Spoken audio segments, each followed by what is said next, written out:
I'd like to tell you about the strangest secret in the world.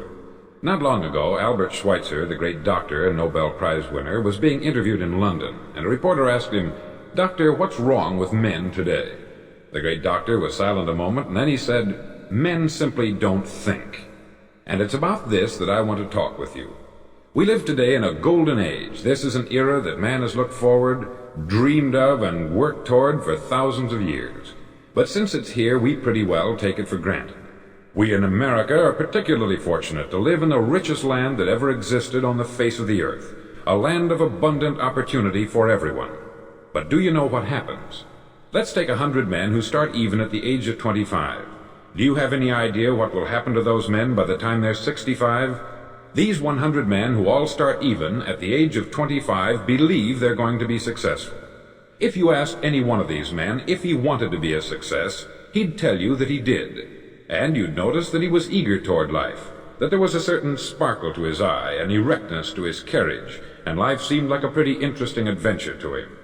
But by the time they're 65, 1 will be rich, 4 will be financially independent, 5 will still be working, 54 will be broke. Now think a moment. Out of the 100, only 5 make the grade. Why do so many fail? What has happened to the sparkle that was there when they were 25? What's become of the dreams, the hopes, the plans? And why is there such a large disparity between what these men intended to do and what they actually accomplished? When we say about 5% achieve success, we have to define success. And here's the definition. Success is the progressive realization of a worthy ideal. If a man is working toward a predetermined goal and knows where he's going, that man is a success. If he's not doing that, he's a failure. Success is the progressive realization of a worthy ideal. Rollo May, the distinguished psychiatrist, wrote a wonderful book called Man's Search for Himself. And in this book he says, the opposite of courage in our society is not cowardice, it is conformity. And there you have the trouble today. It's conformity. People acting like everyone else, without knowing why, without knowing where they're going. Now think of it. In America right now, there are over 14 million people 65 years of age and over, and about 13 million of these 14 million are broke. They're dependent on someone else for life's necessities. Now we learn to read by the time we're 7. We learn to make a living by the time we're 25. Usually by that time we're not only making a living, we're supporting a family. And yet by the time we're 65, we haven't learned how to become financially independent in the richest land that has ever been known. Why? We conform. And the trouble is that we're acting like the wrong percentage group, the 95% who don't succeed. Now why do these people conform? Well, they don't know really. These people believe that their lives are shaped by circumstances, by things that happen to them, by exterior forces. They're outer-directed people. A survey was made one time that covered a lot of men, working men, and these men were asked this question: why do you work? Why do you get up in the morning? 19 out of 20 had no idea. If you ask them, they'll say, everyone goes to work in the morning. And that's the reason they do it, because everyone else is doing it. Now let's get back to our definition of success. Who succeeds? The only man who succeeds is the man who is progressively realizing a worthy ideal. He's the man who says, I'm going to become this, and then begins to work toward that goal. I'll tell you who the successful people are. A success is the school teacher who's teaching school because that's what she wanted to do. The success is the woman who's a wife and mother because she wanted to become a wife and mother and is doing a good job of it. The success is the man who runs the corner gas station because that's what he wanted to do. The success is the successful salesman who wants to become a top-notch salesman and grow and build with his organization. A success is anyone who is doing deliberately a predetermined job because that's what he decided to do deliberately. But only 1 out of 20 does that. That's why today there isn't really any competition, unless we make it for ourselves. Instead of competing, all we have to do is create. Now for 20 years I looked for the key which would determine what would happen to a human being. Was there a key I wanted to know which would make the future a promise that we could foretell to a large extent? Was there a key that would guarantee a person's becoming successful if he only knew about it and knew how to use it? Well, there is such a key, and I've found it. Have you ever wondered why so many men work so hard and honestly without ever achieving anything in particular, and others don't seem to work hard and yet seem to get everything? They have the magic touch. You've heard them say that about someone. Everything he touches turns to gold. And have you ever noticed that a man who becomes successful tends to continue to become successful, and on the other hand, have you noticed how a man who is a failure tends to continue to fail? It's because of goals. Some of us have them, some don't. People with goals succeed because they know where they're going. Now think of a ship leaving a harbor, and think of it with the complete voyage mapped out and planned. The captain and crew know exactly where it's going and how long it will take. It has a definite goal. 9,999 times out of 10,000 it will get to where it started out to get. Now let's take another ship, just like the first, only let's not put a crew on it, or a captain at the helm. Let's give it no aiming point, no goal, no destination. We just start the engines and let it go. I think you'll agree with me that if it gets out of the harbor at all, it will either sink or wind up on some deserted beach a derelict. It can't go any place because it has no destination and no guidance. It's the same with a human being. Take the salesman, for example. There is no other person in the world today with the future of a good salesman. Selling is the world's highest paid profession, if we're good at it and if we know where we're going. Every company needs top-notch salesmen, and they reward those men. The sky is the limit for them. But how many can you find? Someone once said, the human race is fixed, not to prevent the strong from winning, but to prevent the weak from losing. The American economy today can be likened to a convoy in time of war. The entire economy is slowed down to protect its weakest link, just as the convoy had to go at the speed that would permit its slowest vessel to remain in formation. That's why it's so easy to make a living today. It takes no particular brains or talent to make a living and support a family today. So we have a plateau of so-called security, if that's what a person's looking for. But we do have to decide how high above this plateau we want to aim for. Now let's get back to the strangest secret in the world, the story that I wanted to tell you today. Why do men with goals succeed in life and men without them fail? Well, let me tell you something which, if you really understand it, will alter your life immediately. If you understand completely what I'm going to tell you from this moment on, your life will never be the same again. You'll suddenly find that good luck just seems to be attracted to you. The things you want just seem to fall in line. And from now on, you won't have the problems, the worries, the gnawing lump of anxiety that perhaps you've experienced before. Doubt, fear, well, they'll be things of the past. Here's the key to success, and the key to failure. We become what we think about. Now let me say that again. We become what we think about. Throughout all history, the great wise men and teachers, philosophers and prophets have disagreed with one another on many different things. It is only on this one point that they are in complete and unanimous agreement. Listen to what Marcus Aurelius, the great Roman emperor, said. He said, "A man's life is what his thoughts make of it." Disraeli said this, "Everything comes if a man will only wait. I have brought myself by long meditation to the conviction that a human being with a settled purpose must accomplish it, and that nothing can resist a will that will stake even existence for its fulfillment." Ralph Waldo Emerson said this, "A man is what he thinks about all day long." William James said, "The greatest discovery of my generation is that human beings can alter their lives by altering their attitudes of mind." And he also said, "We need only in cold blood act as if the thing in question were real, and it will become infallibly real by growing into such a connection with our life that it will become real. It will become so knit with habit and emotion that our interest in it will be those which characterize belief." He also said this, "If you only care enough for a result, you will almost certainly attain it. If you wish to be rich, you will be rich. If you wish to be learned, you will be learned. If you wish to be good, you will be good. Only you must then really wish these things, and wish them exclusively, and not wish at the same time 100 other incompatible things just as strongly." In the Bible you read, in Mark 9:23, "If thou canst believe, all things are possible to him that believeth." Dr. Norman Vincent Peale said this, "This is one of the greatest laws in the universe. Fervently do I wish I had discovered it as a very young man. It dawned upon me much later in life, and I found it to be one of the greatest, if not my greatest discovery outside of my relationship to God. And the great law, briefly and simply stated, is that if you think in negative terms, you'll get negative results. If you think in positive terms, you will achieve positive results. That is the simple fact which is at the basis of an astonishing law of prosperity and success. In 3 words, believe and succeed. William Shakespeare put it this way: "Our doubts are traitors, and make us lose the good we oft might win, by fearing to attempt." George Bernard Shaw said, "People are always blaming their circumstances for what they are. I don't believe in circumstances. The people who get on in this world are the people who get up and look for the circumstances they want, and if they can't find them, make them." Well, it's pretty apparent, isn't it? And every person who discovered this for a while believed that he was the first one to work it out. We become what we think about. Now, it stands to reason that a person who's thinking about a concrete and worthwhile goal is going to reach it, because that's what he's thinking about.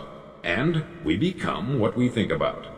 Conversely, the man who has no goal, who doesn't know where he's going, and whose thoughts must therefore be thoughts of confusion and anxiety and fear and worry, becomes what he thinks about.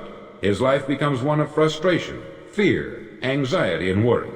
And if he thinks about nothing, he becomes nothing. Now, how does it work? Why do we become what we think about? Well, I'll tell you how it works as far as we know. Now, to do this, I want to tell you about a situation that parallels the human mind. Suppose a farmer has some land, and it's good, fertile land. Now, the land gives the farmer a choice. He may plant in that land whatever he chooses. The land doesn't care. It's up to the farmer to make the decision. Now, remember, we're comparing the human mind with the land, because the mind, like the land, doesn't care what you plant in it. It will return what you plant, but it doesn't care what you plant. Now, let's say that the farmer has 2 seeds in his hand. One is a seed of corn, the other is nightshade, a deadly poison. He digs 2 little holes in the earth and he plants both seeds, one corn, the other nightshade. He covers up the holes, waters, and takes care of the land, and what will happen? Invariably, the land will return what is planted. As it's written in the Bible, "As ye sow, so shall ye reap." Remember, the land doesn't care. It will return poison in just as wonderful abundance as it will corn. So up come the 2 plants, one corn, one poison. Now, the human mind is far more fertile, far more incredible and mysterious than the land, but it works the same way. It doesn't care what we plant. Success, failure. A concrete worthwhile goal, or confusion, misunderstanding, fear, anxiety, and so on. But what we plant, it will return to us. You see, the human mind is the last great unexplored continent on the earth. It contains riches beyond our wildest dreams. It will return anything we want to plant. Now, you might say, well, if that's true, why don't people use their minds more? Well, I think they've figured out an answer to that too. Our mind comes as standard equipment at birth. It's free, and things that are given to us for nothing we place little value on. Things that we pay money for, we value. The paradox is that exactly the reverse is true. Everything that's really worthwhile in life came to us free.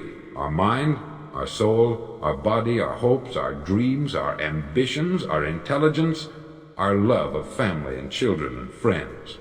All these priceless possessions are free, but the things that cost us money are actually very cheap and can be replaced at any time. A good man can be completely wiped out and make another fortune.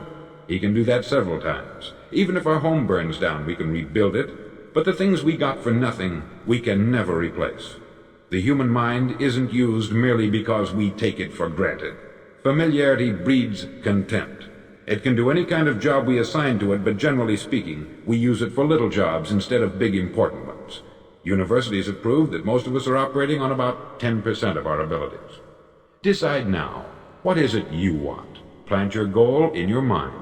It's the most important decision you ever make in your entire life. Do you want to be an outstanding salesman, a better worker at your particular job? Do you want to go places in your company, in your community? All you've got to do is plant that seed in your mind. Care for it. Work steadily toward your goal, and it will become a reality. It not only will, there's no way that it cannot. You see, that is a law, like the laws of Sir Isaac Newton, the laws of gravity. If you get on top of a building and jump off, you'll always go down. You'll never go up. And it's the same with all the other laws of nature. They always work, they're inflexible. Think about your goal in a relaxed, positive way. Picture yourself in your mind's eye as having already achieved this goal. See yourself doing the things you will be doing when you've reached your goal. Ours has been called the phenobarbital age, the age of ulcers and nervous breakdowns.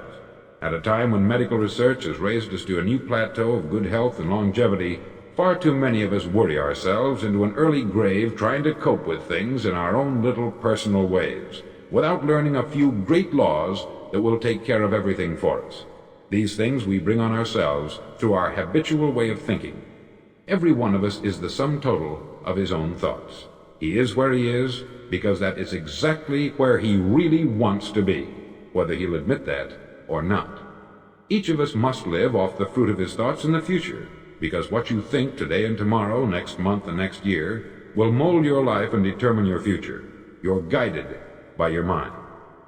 I remember one time I was driving through Arizona and I saw one of those giant earth-moving machines roaring along the road at about 35 miles an hour with what looked like 20 tons of dirt in it, a tremendous, incredible machine, and there was a little man perched way up on top with the wheel in his hands guiding it.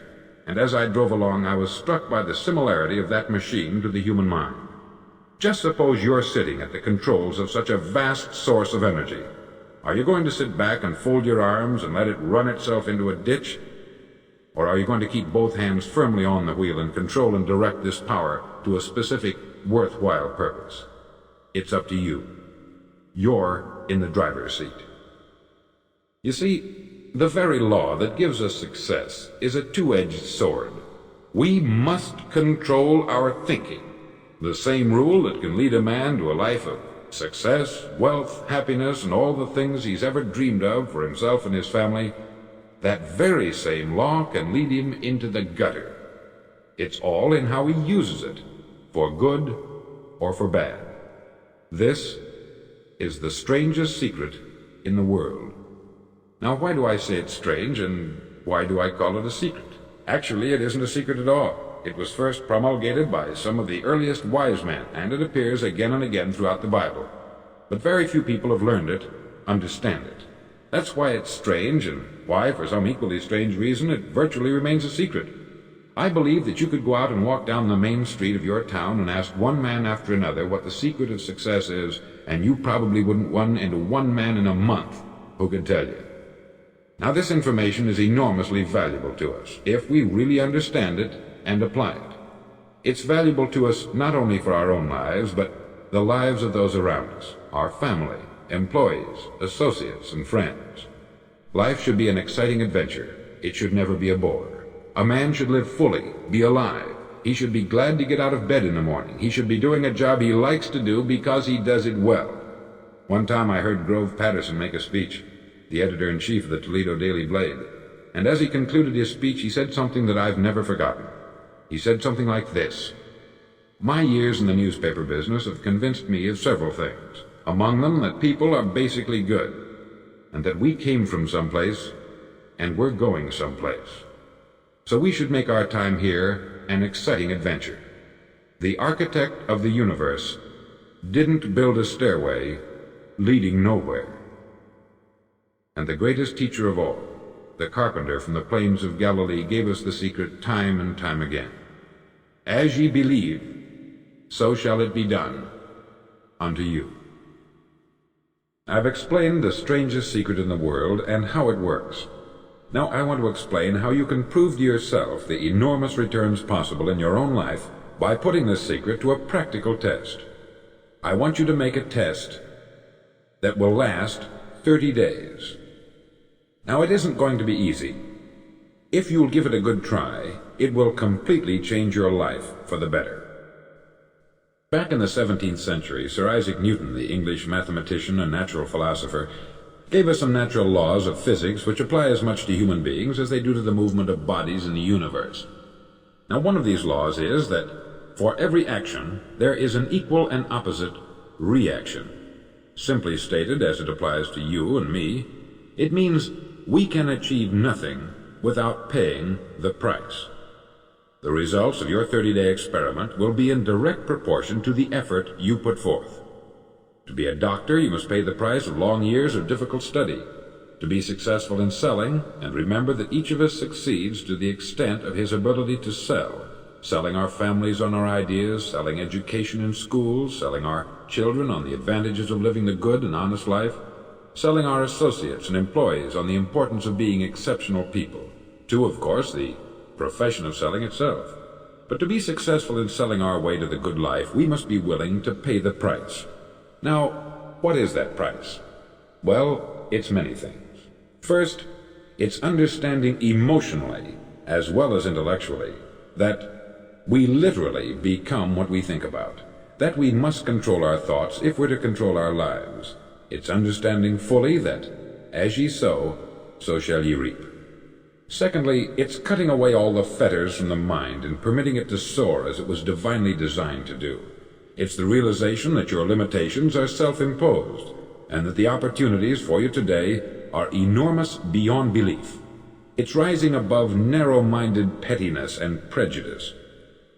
Thirdly, to use all your courage to force yourself to think positively on your own problem, to set a definite and clearly defined goal for yourself, to let your marvelous mind think about your goal from all possible angles, to let your imagination speculate freely upon many different possible solutions, to refuse to believe there are any circumstances sufficiently strong to defeat you in the accomplishment of your purpose, to act promptly and decisively when your course is clear, and to keep constantly aware of the fact that you are, at this moment, standing in the middle of your own acre of diamonds, as Russell Conwell used to point out.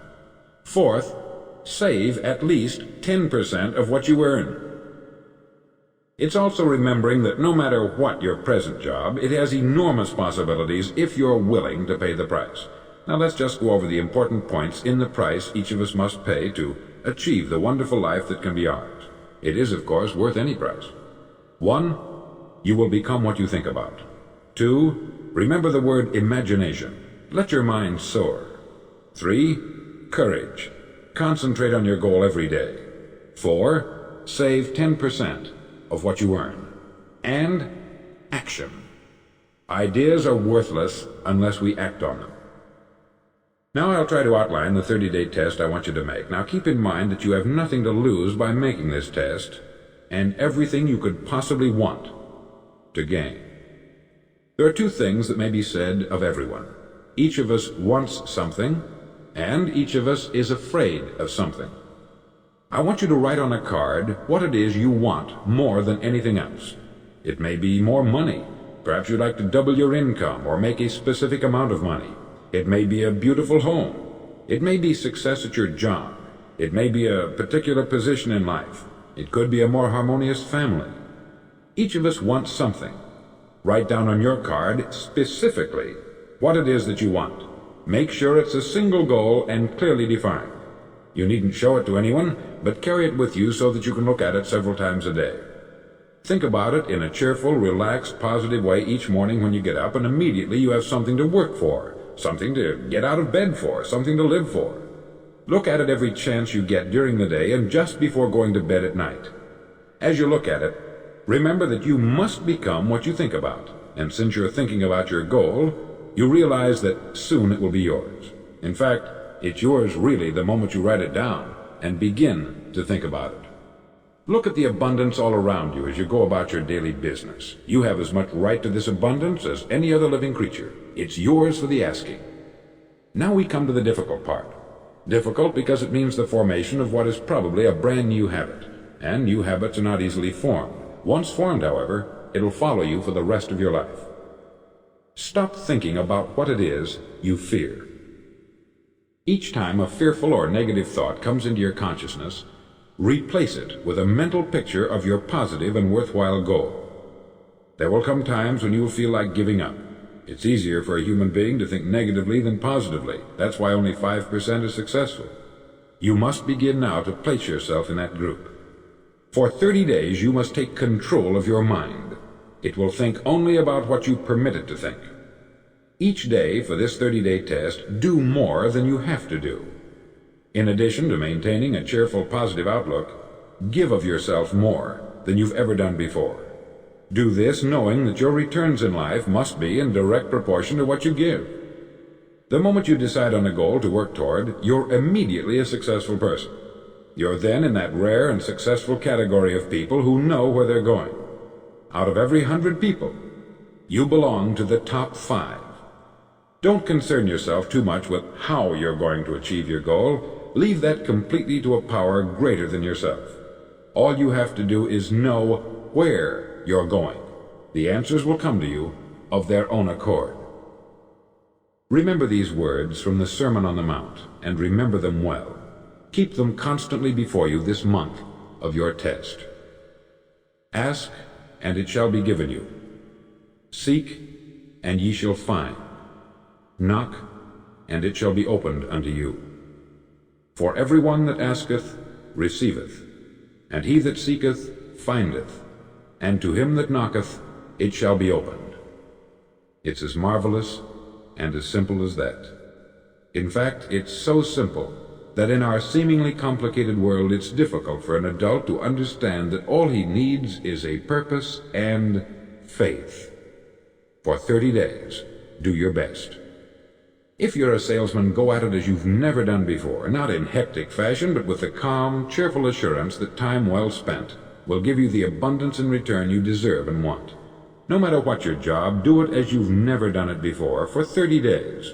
And if you've kept your goal before you every day, you'll wonder and marvel at this new life you've found.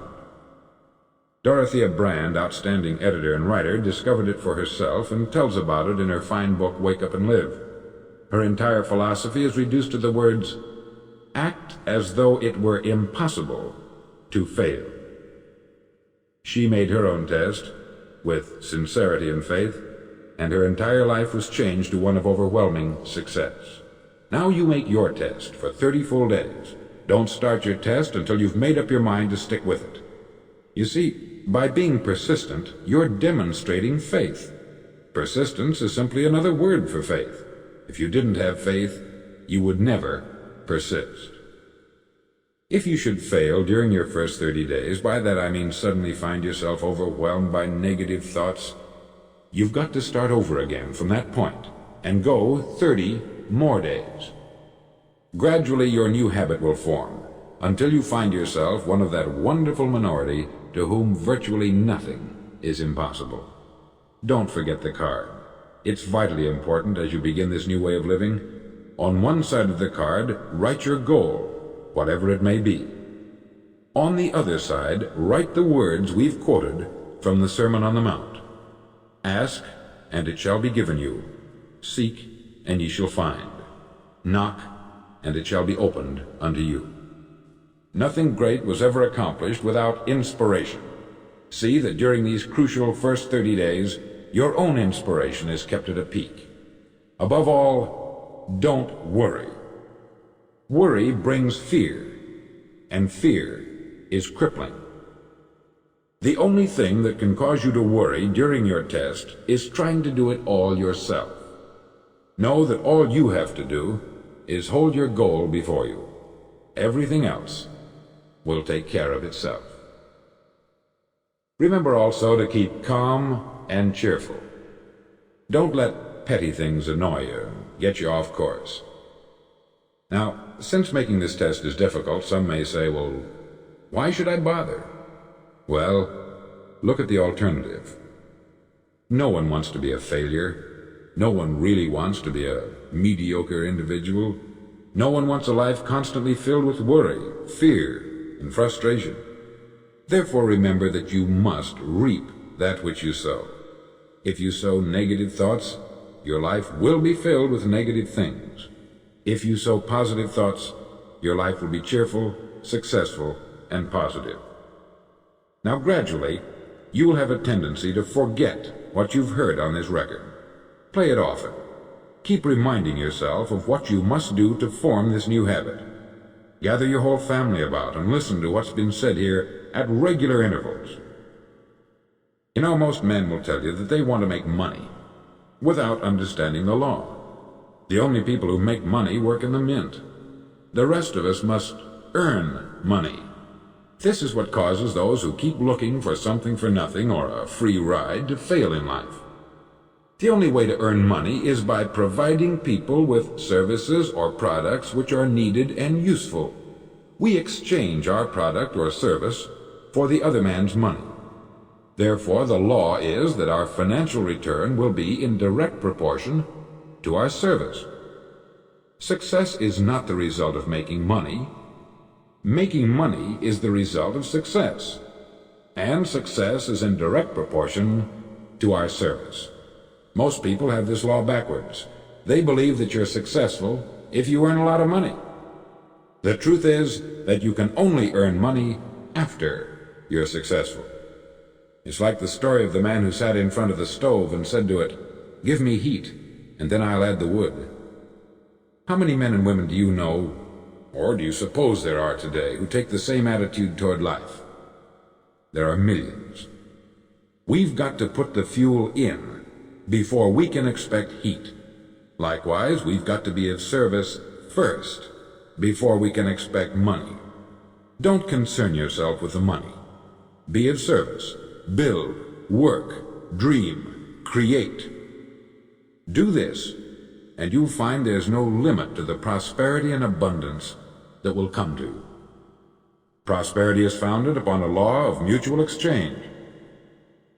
Any person who contributes to prosperity must prosper in turn himself. Sometimes the return will not come from those you serve, but it must come to you from someplace, for that is the law. For every action, there is an equal and opposite reaction. As you go daily through your 30-day test period, remember that your success will always be measured by the quality and quantity of service you render, and money is a yardstick for measuring this service. No man can get rich himself unless he enriches others. There are no exceptions to a law. You can drive down any street in America and from your car estimate the service that's being rendered by the people living on that street. Had you ever thought of this yardstick before? It's interesting. Some, like ministers and priests and other devoted people, measure their returns in the realm of the spiritual, but again, their returns are equal to their service. Once this law is fully understood, any thinking person can tell his own fortune. If he wants more, he must be of more service to those from whom he receives his return. If he wants less, he has only to reduce this service. This is the price you must pay for what you want. If you believe you can enrich yourself by deluding others, you can only end by deluding yourself. It may take some time, but just as surely as you breathe, you'll get back what you put out. Don't ever make the mistake of thinking you can avert this. It's impossible. The prisons and the streets where the lonely walk are filled with people who tried to make new laws just for themselves. We may avoid the laws of man, but there are greater laws that cannot be broken. An outstanding medical doctor recently pointed out 6 steps that will help you realize success. 1. Set yourself a definite goal. 2. Quit running yourself down. 3. Stop thinking of all the reasons why you cannot be successful, and instead think of all the reasons why you can. 4. Trace your attitudes back through your childhood and try to discover where you first got the idea you couldn't be a success, if that's the way you've been thinking. 5. Change the image you have of yourself by writing out a description of the person you would like to be. And 6. Act the part of the successful person you have decided to become. The doctor who wrote those words is a noted West Coast psychiatrist, David Harold Fink, M.D. Do what all experts since the dawn of recorded history have told you you must do. Pay the price by becoming the person you want to become. It's not nearly as difficult as living unsuccessfully. Make your 30-day test. Then repeat it. Then repeat it again. Each time it will become more a part of you until you'll wonder how you could ever have lived any other way. Live this new way, and the floodgates of abundance will open and pour over you more riches than you may have dreamed existed. Money? Yes, lots of it. But what's more important you'll have peace. You'll be in that wonderful minority who lead calm, cheerful, successful lives. Start today. You have nothing to lose, but you have a life to win.